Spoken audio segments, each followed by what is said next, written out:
Hello বন্ধুরা, আসসালামু আলাইকুম। যুব উন্নয়ন অধিদপ্তর গাইবান্ধা।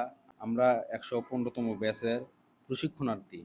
আজকে আমাদের কৃষি বিষয়ক ব্যবহারিক কাজে আনা হয়েছে সবজির প্লটে।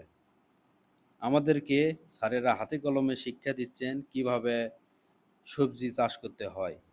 এখানে মোট ২০টা বেড আছে। এক বেডে ২ জন করে প্রশিক্ষণার্থী সবজি ফলাবে। আমরা এখন আমাদের হুজুর রায়হান হুজুরের মুখে কিছু বক্তব্য শুনব।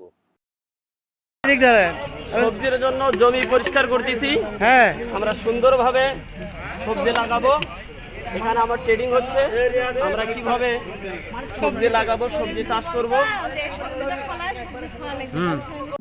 তো এখানে সবাই আনন্দের সাথে একে অপরের কাঁধে কাঁধ মিলিয়ে কাজ করতেছে।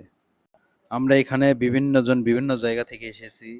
আমরা আমাদের নতুনত্ব এখানে তুলে ধরার চেষ্টা করব। হ্যালো বন্ধুরা, হ্যাঁ, আমাদের যুব উন্নয়ন প্রশিক্ষণ কেন্দ্রে আজকে ব্যবহারিক কাজে আমরা শাকসবজি প্লটে এসেছি। আমাদেরকে সকলকে এরকম একটা করে প্লট ভাগ করে দেওয়া হয়েছে। আমরা এখন ঘাস বাছাই করতেছি, এরপর দিব জৈব সার, তারপরে দিব রাসায়নিক সার, তারপর আমরা সবজির বীজ ফলাবো। ইনশাল্লাহ দেখা যাক পরবর্তীতে কি হয়। আলহামদুলিল্লাহ। তো আপনারা এই ভিডিও চিত্রটিতে দেখতে পারছেন আমরা কত পরিশ্রম করতেছি এই সবজি চাষের জন্য।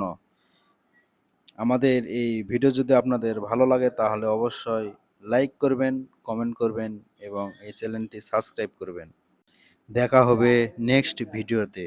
এই পর্যন্ত সবাই সুস্থ থাকবেন, ভালো থাকবেন। Good bye.